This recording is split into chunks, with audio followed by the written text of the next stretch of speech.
ดับภัยเชียงใหม่สืบสานเวลาผ่าน131 ปีนานไกลวัดพระบาทอุดมรุ่งเรืองงามตาเจ้าน้อยบุญทาวง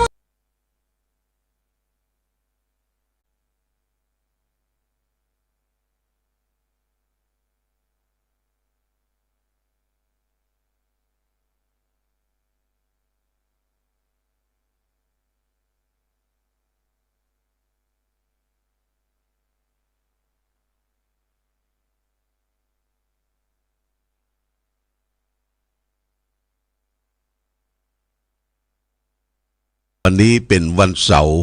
เป็นวันประพฤติปฏิบัติธรรมของสำนักปฏิบัติธรรมประจำวันเสาร์ที่วัดพระพุทธบาทอุดมเชิญชวนญาติโยมท่านสาธุชนที่ว่างจากภารกิจต่างบ้านขึ้นมาไหว้พระสวดมนต์ช่วงเวลา9 โมงถึง 11 โมงครึ่งรับประทานอาหารกลางวันกันเรียบร้อยแล้วก็เลิกลากันไปครึ่งวันเป็นประจำทุกวันเสาร์เชิญญาติโยมท่านสาธุชนมาร่วมกิจกรรมนี้อย่างต่อเนื่องโดยเฉพาะอย่างยิ่งขึ้นปีใหม่แล้วปีเก่าอาจจะขาดตกบกพร่องมาพ่องบะไลมาพ่องญาติโยมมาวันเสาร์นี่ก็ถือว่าเป็นการดีการไปวัดเป็นเรื่องสำคัญนะวัดมี2 อย่างวัดดอเด็กกับวัดตระวัดที่จะพึงประพฤติปฏิบัติวัดดอเด็กนี่ก็คือวัดเป็นสถานที่บำเพ็ญบุญกุศลสร้างเสริมบุญญบารมีจะมีขอบเขตจะมีกำแพงจะมีวิหารจะมีกุฏิเป็นวัดเป็นที่พำนักพักพาอาศัยของพระภิกษุสงฆ์สามเณรตลอดถึงผู้ปฏิบัติธรรมแม่ชีผู้มีจิตอาสานี่คือวัดที่หันทั่วไปในตำบลหนึ่งก็จะมีหลายวัดอย่างน้อยก็จะมี5 วัดถึง10 วัดแต่ละตำบลก็มีการปกครองโดยเจ้าคณะตำบลเจ้าอาวาสและก็ศรัทธาญาติโยมแต่ละหมู่บ้านแต่ละชุมชนก็ช่วยอุปถัมภ์วัดนั้นๆนี่คือวัดดอเด็กวัดจะต้อง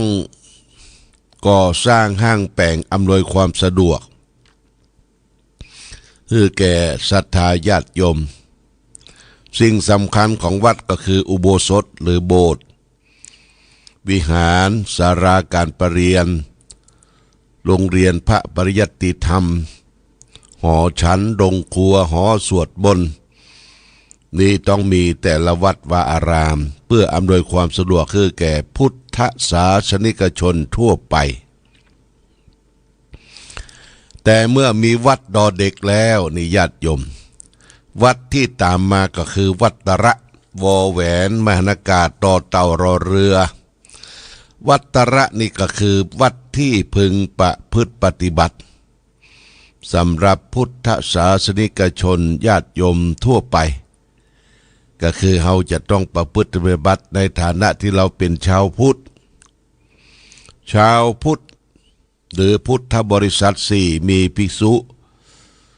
ภิกษุณีอุบาสกอุบาสิกา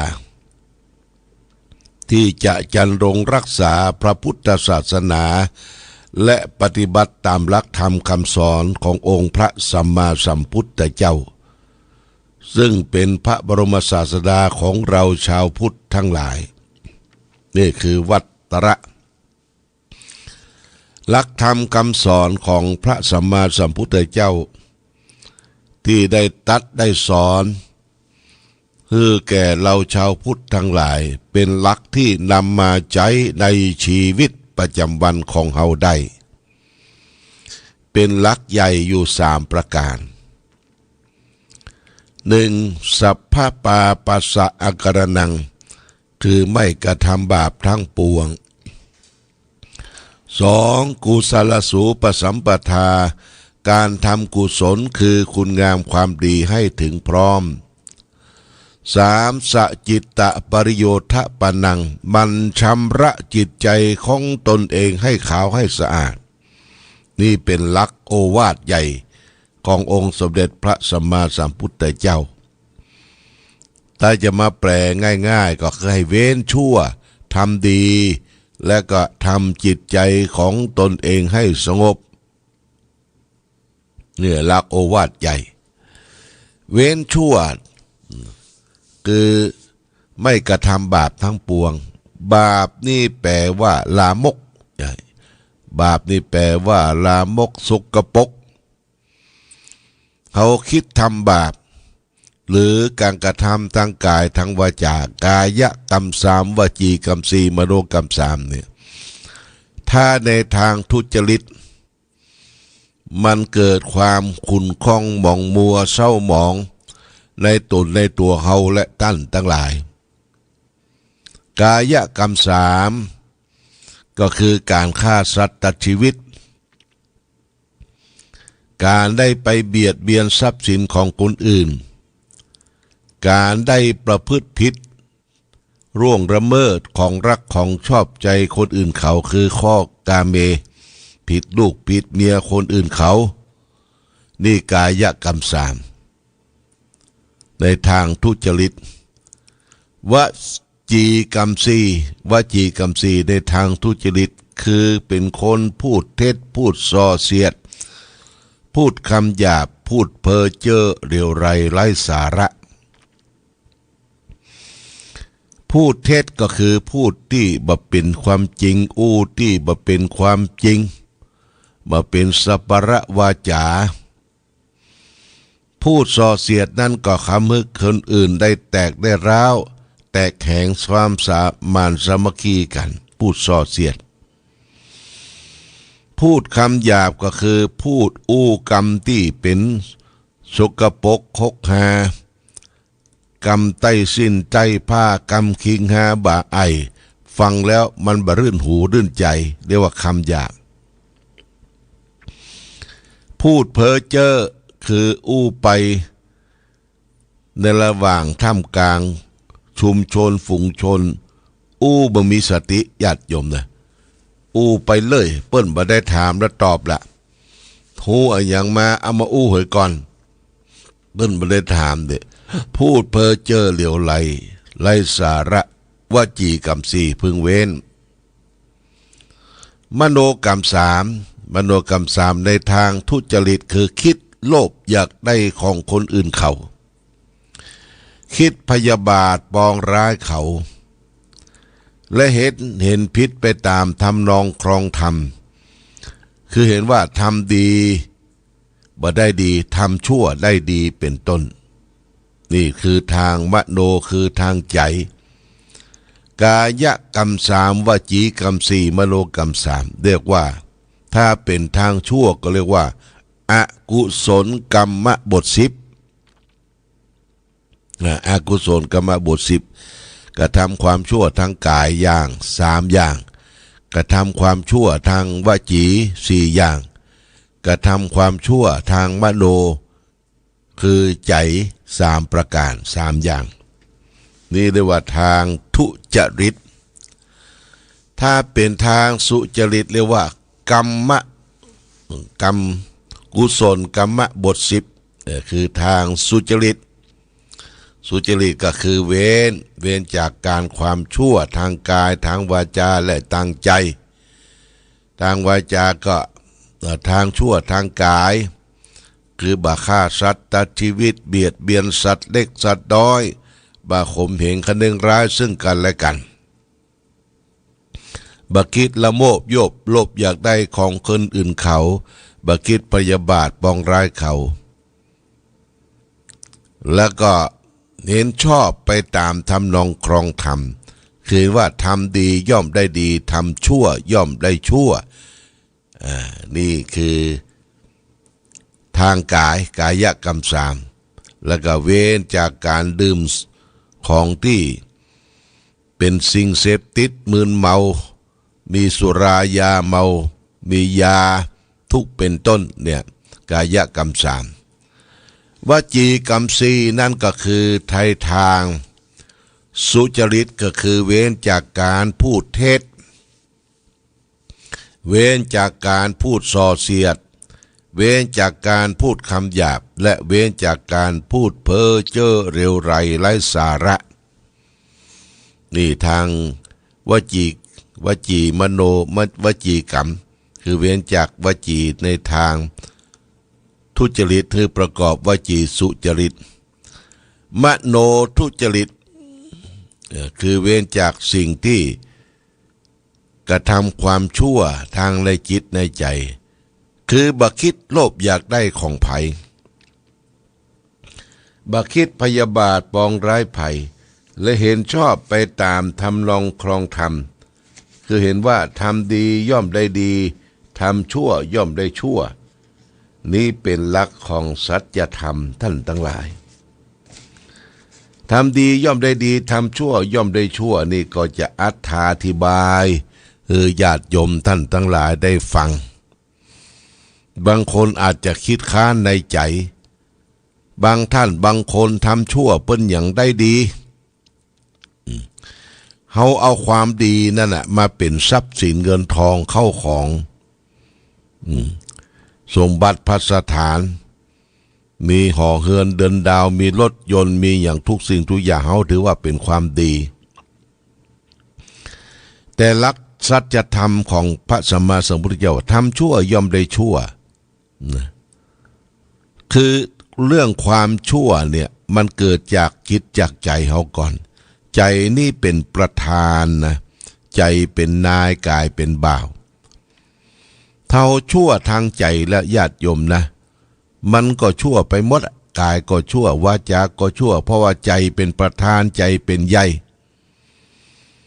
ที่เขาเข้าใจผิดคิดว่าคนทำชั่วได้ดีเช่นว่ากาขายของผิดกฎหมายบ้านกฎหมายเมืองกาขายยาเสพติดทำร้ายเยาวชนชาติเปิ้นอย่างมาล่ำมาโรยเนี่ยอย่างมาร่ำมาโรยและกาขายยาปิดงวนสารกาขายสัตว์เดรัจฉานเอามาฆ่าเป็นสัตว์ที่ฆ่าเอามาเพื่อบริโภคสัตว์ที่มีชีวิตกาขายมนุษย์กาขายอาวุธเหล่านี้มันเป็นมิจฉาวานิชาเป็นจะได้เปิ้นรวยเขาก็เอาความรวยนะว่ามาเป็นความดีความดีคนนั้นมีหน้ามีตาในสังคมไปที่ไหนก็คนยกย่องเทิดทูนนี้เป็นหลักที่ผิดหลักที่ผิดธรรมคำสอนขององค์พระสัมมาสัมพุทธเจ้า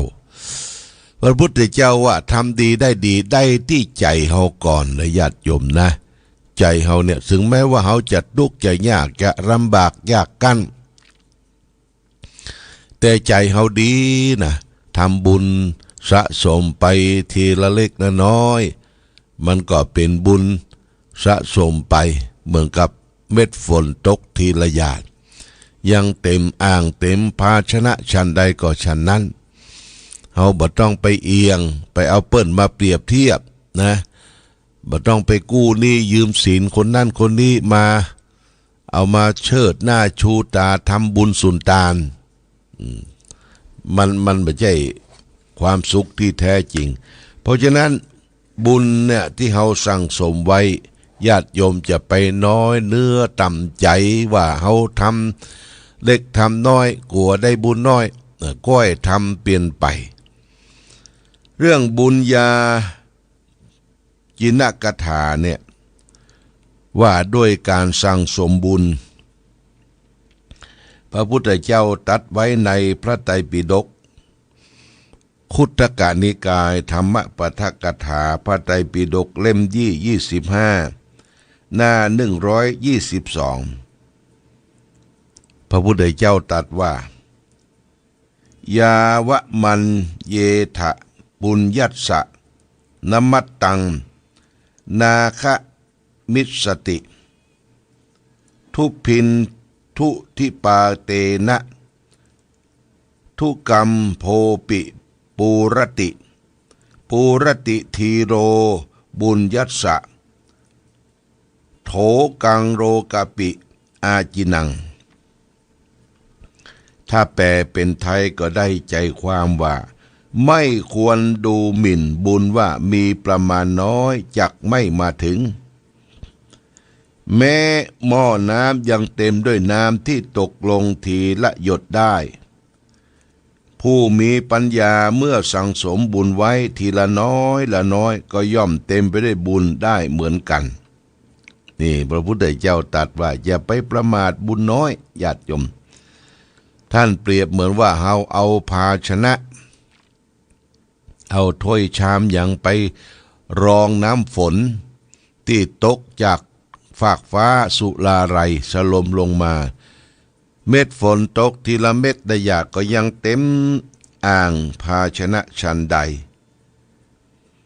ผู้มีปัญญาเมื่อ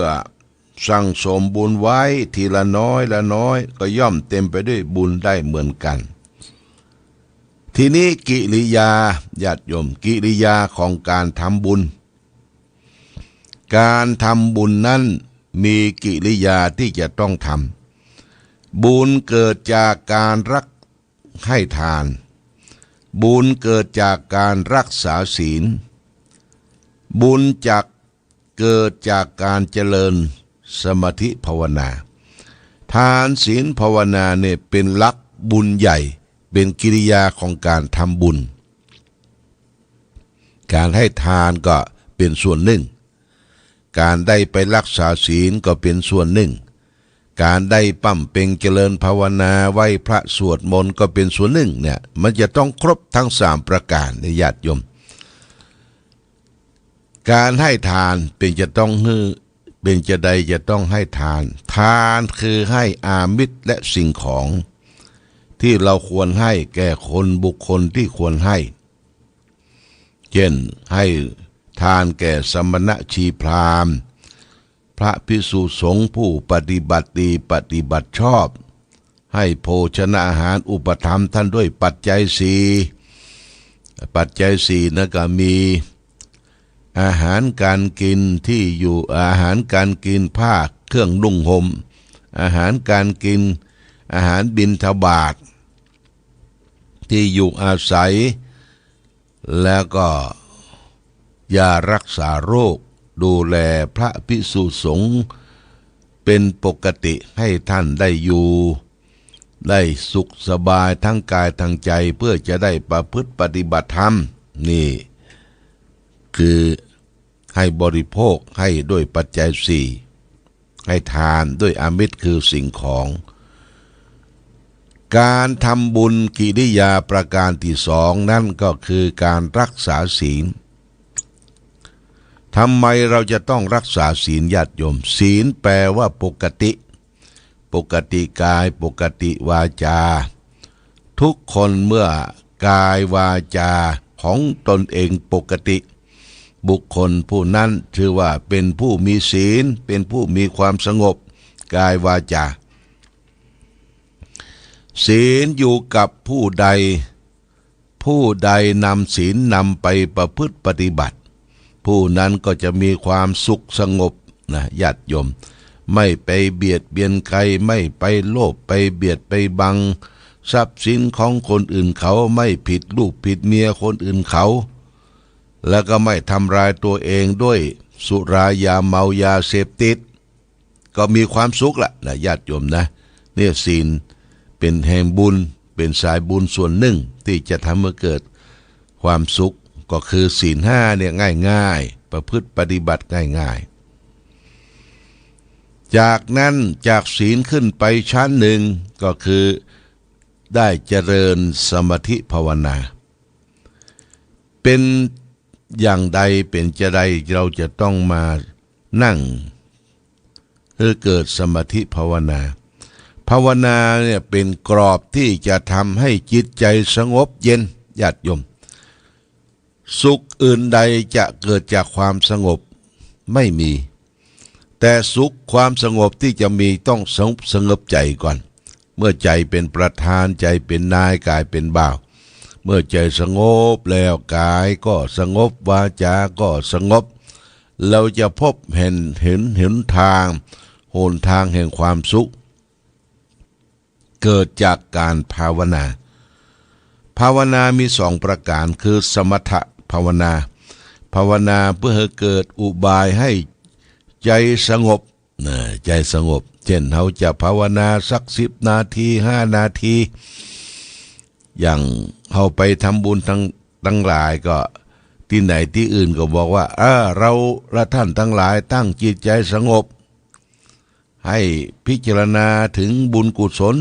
ให้พิจารณาถึงทานศีลที่เราได้ทำแล้วจะสงบสัก5 นาทีสมถกรรมฐานเป็นอุบายทำให้ใจสงบวิปัสสนากรรมฐานตัวที่สองเนี่ยคือยกระดับจิตใจของตนเองให้สูงขึ้นโดยพิจารณารู้สภาพสังขารของตนเองการเกิดดับของสังขารรู้แจ้งเห็นจริงในกองสังขารรู้จักธาตุสี่ดินน้ำลมไฟรู้จักใจที่ประกอบด้วยเวทนาสัญญาสังขารและวิญญาณแยกแยะออกเป็นส่วนโดยไม่ติดข้องไม่ติดอยู่ในรูปในเสียงในกลิ่นในรสในโผฏฐัพพะทั้งหลายนี่แสดงว่าเราพิจารณาเข้าวิปัสสนารู้แจ้งเห็นจริงเพราะฉะนั้นการประพฤติปฏิบัติเข้าวิปัสสนากรรมฐานเนี่ยถือว่าเป็นบุญชั้นสูงนะญาติโยมบุญชั้นยอดบุญชั้นยอดนี่จึงมีโครงการเข้าวิปัสสนากันทั่วไปเพื่อจะดึงให้ญาติโยมให้มีความสุขตั้งกายและตั้งใจได้อย่างแท้จริงคือความสุขกายสุขใจเนี่ยเป็นเป้าหมายในทางพระพุทธศาสนาพุทธศาสนาที่เรายอมรับนับถือทุกวันเนี่ยคือต้องการให้ญาติโยมท่านสาธุชนทุกท่านมีความสุขตั้งกายและก็ตั้งใจความสุขตั้งกายนี่มีวันละผิวพรรณอันผ่องใสมีร่างกายปราศจากโรคภัยไข้เจ็บนานาต่างๆไม่ทุกเป็นคนทุกพลภาพความสุขตั้งกายก็อิ่มเอิบเบิกบานจิตใจ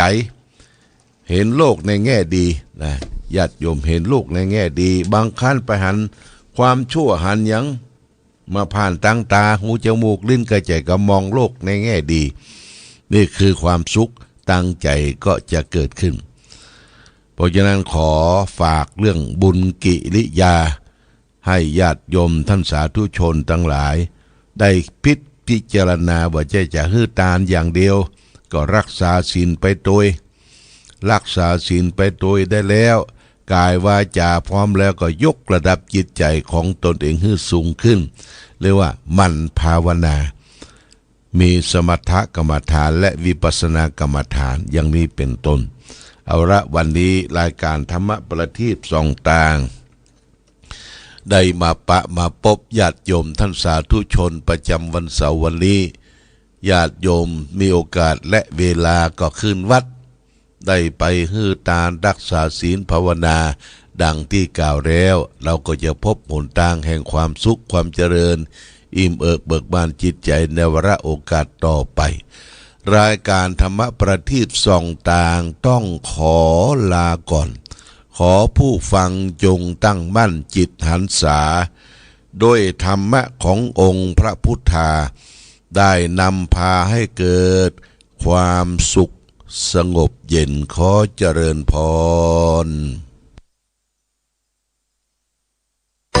แคว้นแดนกำเนิดเกิดมาบ้านสันป่าคาอำเภอแม่อายตำบลแม่สาวของเมืองเชียงใหม่แดนในทินเนื้อลานนาจิตใจผ่องใสเป็นทุนมี